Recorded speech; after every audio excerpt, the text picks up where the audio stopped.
Today, we're not talking about the stupid concept of time travel. Psych. Going back in time. Today, we're talking about the stupid thing that is time travel. See what I did there? I'm so cool. My God, how are we just not like the top rated podcast across all mediums? Like, you're too good for the show, man.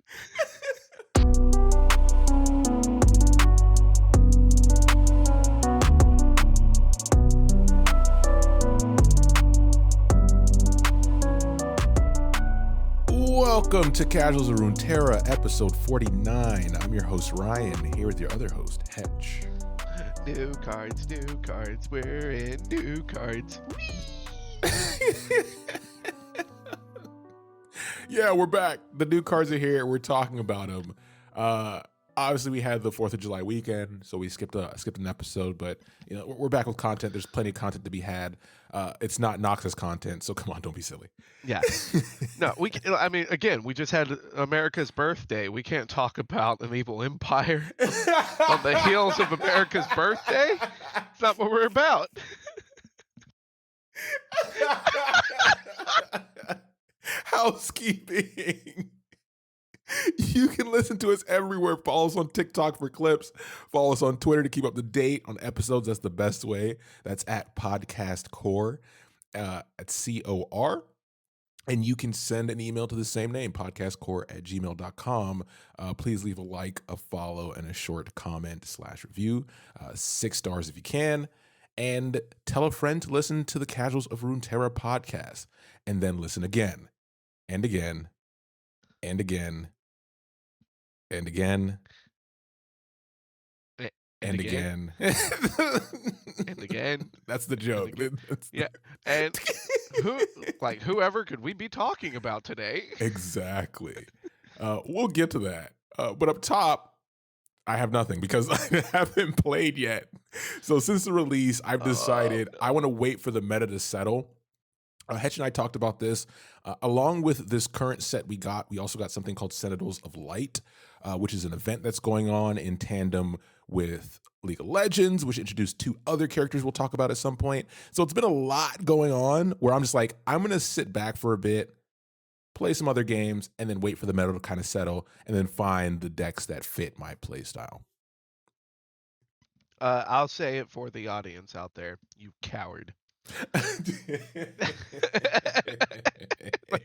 You just dive in, reckless abandon. Yeah, I'm on the outside of the mosh pit at the moment. Like you just take your shards, you spend them all on nothing, and then you go in.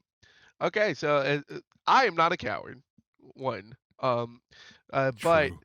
but real and true. In the vein of still being a casual player, I did spend a lot of time fixing up catching up on the new lab, especially with them dropping 5 new champions into it.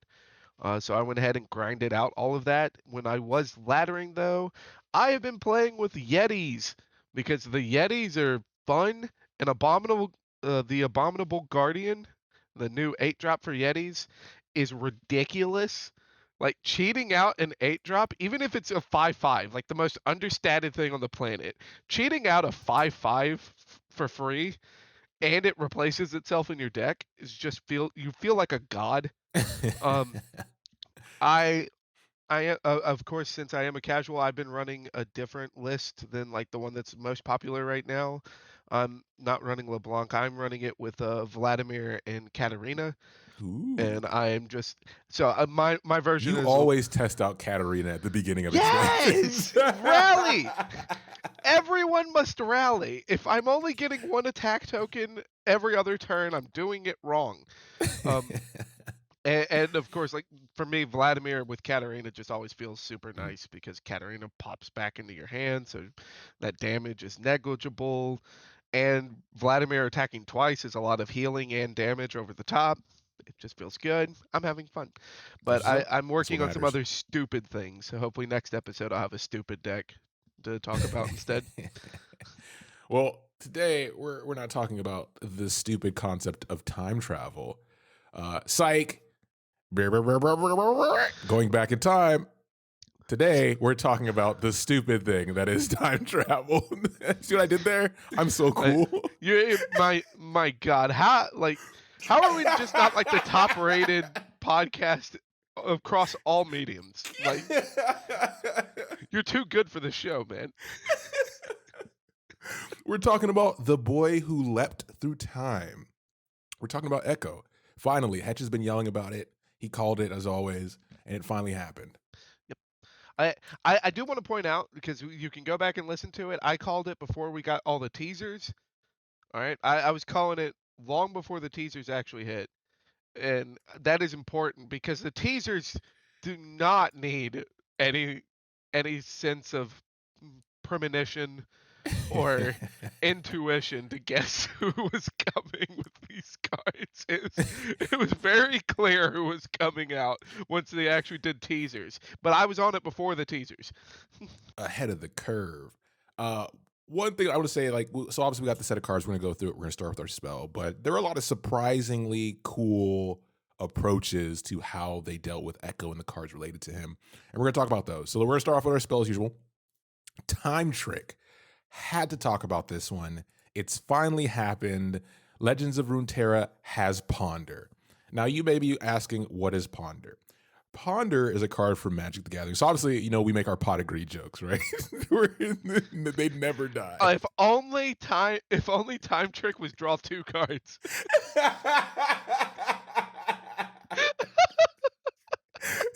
So Yu-Gi-Oh has, Pot of Greed, which is the catalyst of absurd draw spells. Ponder is like the nephew of Pot of Greed that was actually legal. So it's a common card in Magic the Gathering, and it's sorcery speed, which allows you to look at the top 3 cards of your library. You can then put them back in any order, or you can just shuffle. And then you draw a card, right? That in a tempo style deck, or any deck really, Ponder was known for being the Swiss Army knife. And now Legends of Runeterra has this card. Although because you can only have 2 regions, it's more limited than it was in Magic the Gathering. But with Time Trick, you get the ability to predict. It's a burst speed spell, 2 costs, so reasonable. Predict, then draw 1. This is huge because the thing about predict, which made it, more balanced and made it unique, is that you predict, you get to look and set up your next turn, but you're setting up your next turn, right? You're spending mana now for benefit later, where Time Trick allows you to set it up and then immediately get that value for the cost of the card and the mana. So I'm happy they brought this in. It fits really well with Ekko too. Yeah, and it feels a lot more natural as far as anyone that's been playing card games for a long time, because of the fact that, we're joking about it being Ponder.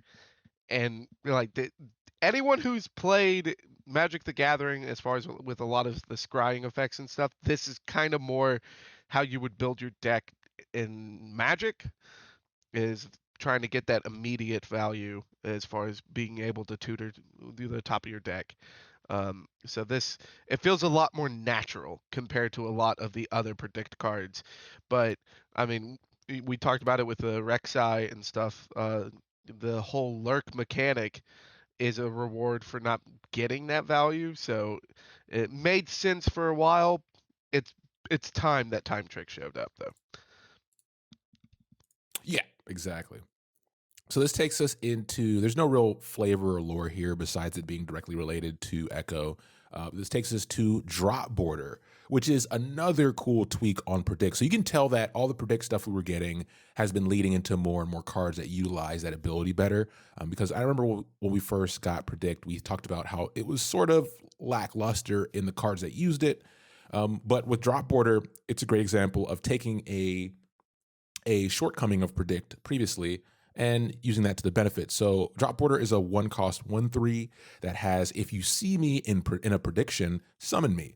So like we said, prediction is you paying the cost and then sacrificing the card for something next turn. Well, once again, Drop Border, if you get that, you're going to get to not only predict, but also play this card for free, right? So you get a free card. You also get to predict to set up your next turn for the cost of whatever your prediction was, which is great. It's a great way to amplify that effect. And it is that whole thing again with like cheating cards out. Yep. This isn't the effect of a 5/5. Cough, cough. Yetis are better. But like just being able to get an immediate board presence, even if it's just a thing of like being able to chump block. And with this, specifically with the predict one, this is something that can be done at instant speed. Granted, it's a coin flip, but it's potentially getting that chump block at instant speed can be a matter of life and death in a lot of situations. But obviously for our show, the drop order is just cool because of like the drop order kind of really sets a tone of like Ekko as a character. I don't know if since you have been a coward and haven't been playing, like drop order and Ekko have a lot of back and forth when they're on the board together. It's a lot of fun because like Ekko will be yelling at drop order of like, hey, when are you gonna teach me how to ride that thing? And drop order is like, no, what? You haven't done anything for me. This is the worst trade deal in the history of trade deals. But there's a lot of flavor in this card, both in game and out of game. So we have a quote here, which is one of like a lot of the cards of the crew of Ekko are them talking about each other, which is cool in the quotes, which we've seen when we did our Talia episode, where a lot of those cards kind of followed their little group. And here we have, Xiaomi's a genius with that hoverboard. I once saw them switch a sump grinder into a bottom board backslide, then catch air with a 3-point triple dip or something. Look, the point is they're awesome, okay? Which we've aged ourselves. In the 90s, skateboarding was huge. I always talk about the pop shove it to dark slide as a joke, which is like do a kickflip, that kind of stuff, right? It has that same feeling of growing up and just talking about random skateboard stuff. Yeah, if you didn't grab a random piece of plywood and try to see if you could do a 900, you didn't grow up in the 90s. Like that's just a fact. Straight up fact. I had to try to do a 900 going into the pool. Oh man. And then there's the other part, which is, inclusivity, right? So obviously here, drop board is referred to as they, them. And then also they're missing an arm. So they have prosthetics. It's like that kind of stuff matters. And, for them representing this character as a cool character as part of the whole crew. And when Hetch talks about Ekko's story, this actually matters. It's not just some random catering to the audience. It's a whole package, which like we always say, Riot's been doing a good job of with Legends of Runeterra. So props to them. Yep, and specifically with missing an arm, it's just another sign of the glorious evolution. Oh yeah, if you haven't listened to our Victor episode, go listen to it. It's one of our longer episodes, but it's worth it. It's a good ride. It really is. Yeah, but I guess that just means Ekko is left. Let's get into it. Let's do it. All right, so Ekko, we usually try to keep the show like kind of on the more tame side, but I'm just gonna give the spoiler to the Ekko's whole story right now, and it's a little bit on the PG-13 side. All right, Ekko's whole story can be summed up in one phrase, which is that Ekko lives to do hood rat shit. All right, like that's like we'll get into like the specifics and stuff. I'm in these streets because I want to be here. Like there's a little depth to it, but no, yeah. he's just a hood rat. He's having a good time. He's just having a good time. So Ekko, like we're gonna start off at the beginning, the very beginning of his birth, because Ekko was very already known. Basically, immediately out of the womb, that he was a genius, that he was one of the smartest beings to ever appear in the city of Zaun. Born to an Ina and Wyeth in the city of Zaun, he was constructing simple machines before he could crawl. So, yeah, like we talk. Everyone has like the kid in their family that did impressive things as a baby. I didn't put a robot together. Well, there's also not chemicals in your water either. So there's that part. Hey, I think there's fluoride in the water in the U.S. So since Ekko was so smart, his parents vowed to give Ekko a chance at a better life, which they believed that a better life growing up in Zaun meant that you had to get out of Zaun and receive education in the city of Piltover. So Ekko's earliest memories were watching his parents age at an alarming rate, working really crappy jobs in both Zaun and Piltover, taking in a bunch of chemicals, working hard hours, and they just aged basically before his eyes in what felt like a blink so that they could save up enough money to give him a chance to have an education in Piltover. All right. And they were able to do this. Ekko, very intelligent, was known as a very gifted student, but Ekko saw things differently. Ekko really breathed in the flaws of Zaun and saw them as more as highlights. They were things to be praised and not things to run away from. So, despite his education, Ekko decided to spend his time with fellow Zaunites, and he ends up making friends with a group of orphans, which Ekko's it's never like specified that Ekko is an orphan, but we can all assume that he is an orphan, especially with the way that they spell out how much his parents sacrificed to give him a chance to live a life in Piltover. Um, so he takes up with a group of Zaunite children, and it's a group of orphans that encourage his youthful mischievousness and the just a sense of being wild. And it's combined with his intelligence to where he just kind of is almost more like a mad scientist at a young age. But they start kind of making a name for themselves just by being hood rat kids. Everyone knew these kids whenever they saw them. Everybody knew who it was when the drop orders would be flying down the streets, going in between the markets, going on races from Zaun all the way up to the main promenade in Piltover. And they ended up making a name for themselves as the Lost Children of Zaun. So now Ekko is in a gang, pretty much. It reminds me of that video. It was a viral video years ago of I think he was like 6 or 7 year old that crashed his grandma's car in his neighborhood. And they interviewed him on the news and they were like, "What were you thinking?" And he said simply, "I just like doing hood rat shit with my friends." Yep. And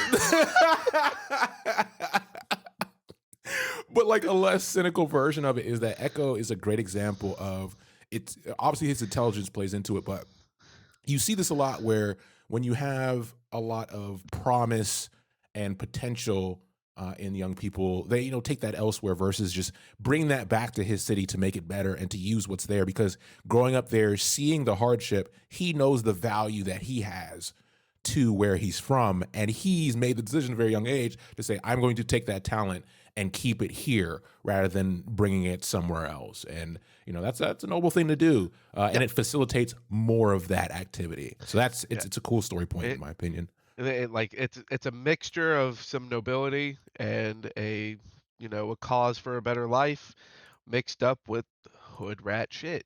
Like, because it does like the way that they have it written down here is that the lost children of Zaun ran wild and free, answering to no one. And uh, now it is important as far as spelling out that they are doing like these kind of crazy shenanigans because it's not all just fun, playful pranks. There is a little bit of like property damage Yeah. and some tomfoolery.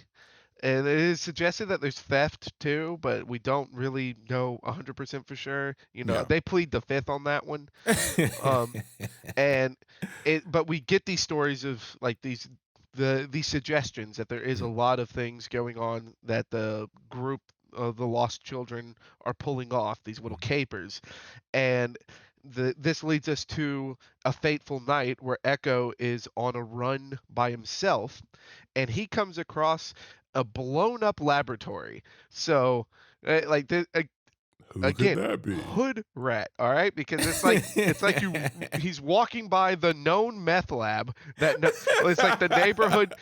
Nobody in the neighborhood's gonna say anything because those guys have a lot of money and they buy everything from the local stores. So we're Yep. not gonna turn him in. But he walks by the known lab and it's blown up. It is Mhm. just completely destroyed. He doesn't see any survivors, but he doesn't see any bodies either. And this is important because what catches his eye is a shard of a blue-green crystal that glittered with magical energy. All right, and this is how Ekko stumbles across a Hextech core, albeit a broken one. Mhm. Now, if you have listened to our episode with Victor, we talk a lot about like Hextech cores, um, and like the potential of what hex technology can do. And we talk about it a little bit in Ezreal's story too, but it this is a big deal. So even though he's found something broken, he basically just found some uranium just lying around. And again, Ekko's a genius. So a little bit of uranium could go a long way with a genius. Ekko ends up taking the broken Hextech shard, getting out of there before the constables show up. And he did take a moment to try to see if there's more pieces to try to fix this, but he just gets what he can get, gets out of there, and then he does what he does best, which is start tinkering with it. All right, like, is there a way that can I figure out a way to fix this? Am I capable of fixing it? If I can't fix it, what can I do with it? Yeah. So I too like to brainstorm when I find uranium. And I'm too smooth brained to brainstorm when I find uranium. So, but uh, with all this tinkering, Ekko does end up finding out like a way to cause a little bit of reaction, get a little bit of energy going, and by a little bit of energy going with this piece of Hextech core, he causes that little bit of energy is he causes a rip in the or a tear in the fabric of time, and he splits reality in that moment, and he realizes that he has split reality when he looks up after the Hextech core explodes in front of him, and what he sees is multiple reflections of himself all looking at each other panicked. A And similar, and whoops. I would want to recommend our Zillion episode because he has a similar experience during his time shenanigans. Yep, and again, whoops. Uh, and the little difference between like Zillion's story with Ekko is because Zillion is a very gifted time mage, or he's very gifted in the magic of chronomancy. So he was in familiar territory. Ekko is not. But what Ekko does in this moment is that he forms the summit of echoes. So he talks with all of these paradoxes of himself that he's created and brainstorms off of himself to figure out how to fix it. So he's able to fix the tear in time. There is no mass shattering of the timeline. All is well. And he is able to take the Hextech core and stabilize it enough into a device that he thinks that a keyword that he thinks will be able to make a controlled fracture in time. And this is what will end up becoming the uh why am I blanking? I have my notes here and I just forgot how to read. Oh no! But it is after this what he ends up creating with the Hextech core is what it becomes the Zero Drive. Yeah, And if which you've is a been great playing, name. yeah, Very anime. very anime. He is the boy who leapt through time. Um, and the Zero Drive, if you've been playing Runeterra or if you played League of Legends, this is a little device that he throws. Um, and in the Runeterra, when you're playing your time tricks and stuff like that, this is the effect that goes onto your deck. So the Zero Drive is very much a big part of Ekko's character. And this is how it's born, is with the Summit of Echoes. And after he creates this, he doesn't end up using it until we get around to his birthday. Um, This is a fantasy world, though, so it's not his birthday. It's his name day. Um, why we have to do this in fantasy worlds, I'll never know. But It's that's what it is. called content. Oh, You need the content. the content. Now I am content knowing this. Ew. All right, so on his name day, the Lost Children of Zaun, they're like, okay, Ekko, there's only one thing to do for your birthday, which is you're gonna go climb Old Hungry. All right, Old Hungry is Piltover's Big Ben. All right, so if you're familiar with the Big Ben clock tower in London, that's Old Hungry in Piltover. All right, so the Old Hungry challenge is that they start climbing the clock tower. They take some sprays with them, and they graffiti up the joint with very inappropriate pictures of prominent Piltover citizens. Hood rat Again, shit. hood rat shit. Very much hood rat shit. But this is an important night because while they are climbing up the Old Hungry, one of the members of the Lost Children of Zaun goes to grab a handhold, it breaks off, and he falls to his death. But stop and rewind. So, Ekko's friend falls to their death, and Ekko, as if he's done it 1,000 times before, for the first time, uses the zero drive and rewinds time and is able to go back right to the moment where his friend is grabbing onto the handhold. It breaks off. Ekko moves under him and catches him, grabs him by the hand to bring him back to the tower so that he can get another handhold on. But the swing was bad, so instead of swinging him to just a surface of the clock tower, he swings him into the gears and he's crushed to death by the gears. Stop, rewind. And we don't know how many times Ekko does this, but through a lot of trial and error, he is able to get to a timeline where he has successfully saves his friend from dying in that moment on Old Hungry. And the Lost Children of Zaun, of course, like they don't know this because for them it's just this one moment. Yeah. Whereas Ekko's done this potentially 100 times at this point.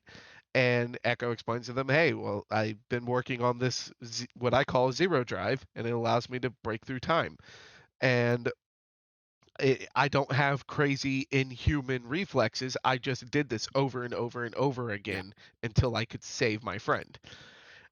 So, like very responsible children, they climb back down and move on. Oh wait, no, the spoiler of the episode is hood rat shit. So once the Lost Children of Zaun realize that Ekko can cheat the time, the fabric of time, they decide, okay, well, now let's see who can climb this the fastest. And then Ekko's having to save all of his friends over and over and over again. So he's the only limitation that he's got at this point now is how much of a toll it is on his body. Just like, I'm running out of breath. I need a break. Yeah. Stop dying. and it is through this that he is able to notice that the zero drive not only continues to function well, but it seems to start tuning in better.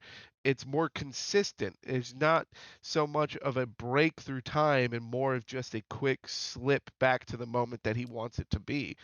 And the Lost Children of Zaun, by being hood rats, end up helping the zero drive to become a well-tuned machine.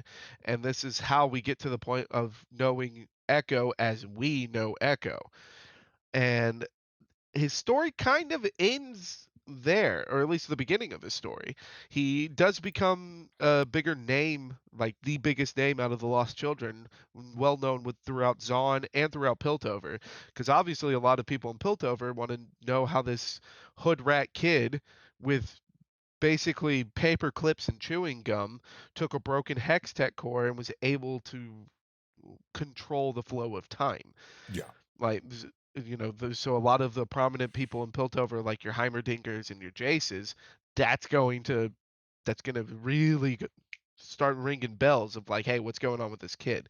So he Yeah. makes a name for himself, and all he does with it is follow his friends while they go and try to kill themselves, and he Exactly. stops them from killing themselves, and that's where his story ends. And there's always been a want from the community. And I think I think Riot's going to go here someday. Is how does this play into Zillion's current experience? Because there's a lot of value here, not just from hex tech progression, but from just time manipulation and the uses. Because if you listen to our Zillion episodes, it's a very different situation he's in, and his study's a lot different on time, but he's also trapped in a very unique situation. So these little one-offs could also assist in his end goal of trying to figure out time to a greater extent. And it is very possible that they are going to end up working together, because Zillion is just exhausted, and the only thing that keeps him going is trying to find the future that is best for all peoples of Runeterra.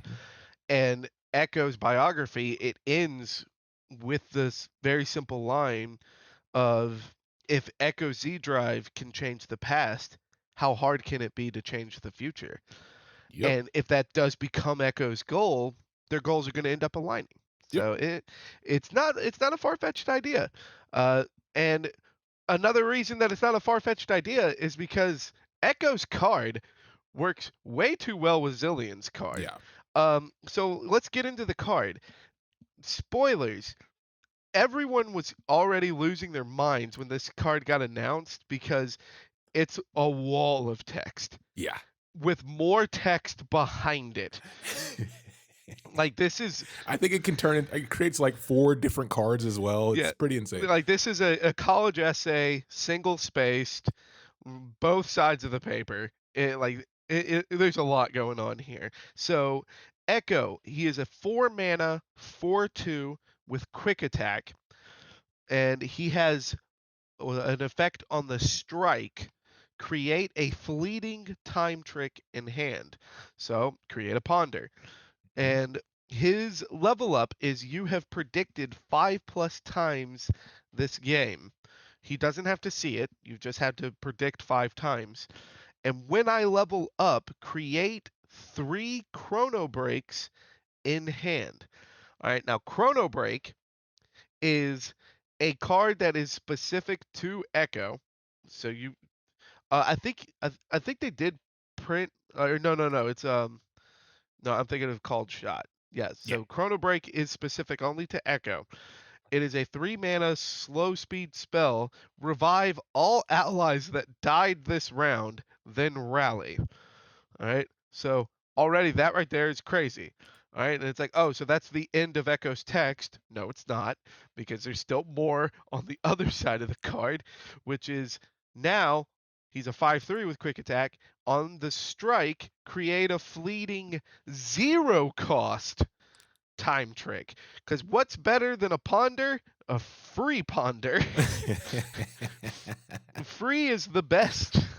It is the best. So Ekko just does a lot. Shout out to Delver decks from back in Innistrad days in MTG. If you know, you know. If you know, you know. Oh my lord. Free ponders, baby. And if you know, you probably suffered from PTSD hearing that. I'm sorry. I should have issued a trigger warning. I'm so sorry. How could you do this to them? But yeah, like this card is an absolute blast, because it's already just fun playing with Predict. I think especially a lot of people on the casual side, let me rephrase that. I think a lot of people on the casual side had a lot of fun trying to figure out what you could do with Zillion. Like, what kind of fun things you could have going on with Zillion. If he was a good enough win condition on his own, or if, like, what champions he worked best with. And like, Zillion was a lot of fun, and he was fun because of predicting. And Ekko is actual payoff for predicting. Ekko is a win condition, whereas Zillion was just is just the mayor of Value Town. No one gets more value than Zillion. like Twisted Fate's the closest, and he's gotten nerfed so much that it's arguable that he's not there anymore. So with all of these different predicts and actually being able to win off of them now with Ekko, like Ekko's just fun. He's an absolute blast to play. That said, 4 mana, 4/2. We like our dumpies here. And I love to talk about cards that die to Mystic Shot. This dies to Mystic Shot. Yeah, it does. This dies to Mystic Shot. And the 4 cost is a very competitive field right now for champions and characters specifically, or followers as well. So it's very tough to fight here. So the deck really needs to support his abilities in certain ways to protect him and do other things as well. Yeah, and we're really seeing it as far as I know you're waiting for the meta to really flesh out. One of the things that's popped up in the meta, like during this time before like true flesh has formed, is Ezreal is coming back with a vengeance. And if Ezreal's in the meta and Ezreal can thrive at any point, Ekko and cards like Ekko and LeBlanc are just gonna fall off because they're too hard to keep alive. LeBlanc has the benefit of being able to be paired with Freljord, which gives LeBlanc a lot more tools to survive than Ekko. Whereas Ekko, naturally, you want to play it with Shurima, so you get all the predict effects. If you're playing in Shurima, you have very few tools to keep Ekko alive. There are tools, but not nearly as much as Freljord. So exactly. it's Ekko's in a weird spot right now. I do think Ekko is going to be one of these cards that kind of just is sitting close to the fringe. I think there will be decks that will play Ekko and find a fair amount of success just because of the sheer value that he can generate if he survives, but I don't see him ever being at a top slot. But he's gonna be played because he's fun. It's just fun. Yeah, if you haven't tried it yet, try it. Huge win for casual players. But one thing we don't take casually around here is the part of the episode where I have a question for Hetch. And it's only natural with the content of this episode that my question be, what would you call your neighborhood gang? So I go first. Mine's a little bit silly. It's the Banana Boys. And the reason it's the Banana Boys is for a couple points here. I love bananas. It gives us a color to wear. Obviously, we rock yellow. And no one can tell me it's not memorable. If you have a group of kids named the Banana Boys in your neighborhood that are constantly just doing hood rat shit, you're going to remember, and it's going to spread, and then people are going to want to join the Banana Boys. Yeah, sure. That's going to be the effect. It's just good branding all around. Yeah, that's going to be the effect. The kids are just going to be like, God, I got to get in on this. I got to get in on the ground. I just imagine the sheriff throwing down his donut like on his break. Those goddamn Banana Boys are at it again. Well, you have no idea what kind of can of worms you just opened with this question, Uh-oh. by the way. So me and my closest friends, when I was in high school, we actually called ourselves, we had our own name as far as for our gang. And it was? And so we were the Meadows. And okay. we called ourselves the Meadows because the neighborhood that we would constantly be harassing and meeting up in was called Meadowbrook. Nice. So then we were the Meadows. So it was with these guys that it's like, okay, let's go streaking at the public pool. I'm jealous Hesh has lived experience. Meadows. The Meadows. Yeah. Put up your set, man. Oh man. The Meadows and the Banana Boys gotta link up for real. And the Meadows can add yellow to their repertoire. With that, as always, thanks for putting up with our shenanigans. Thanks for listening, and we'll be back soon with the next episode. Take care, everybody.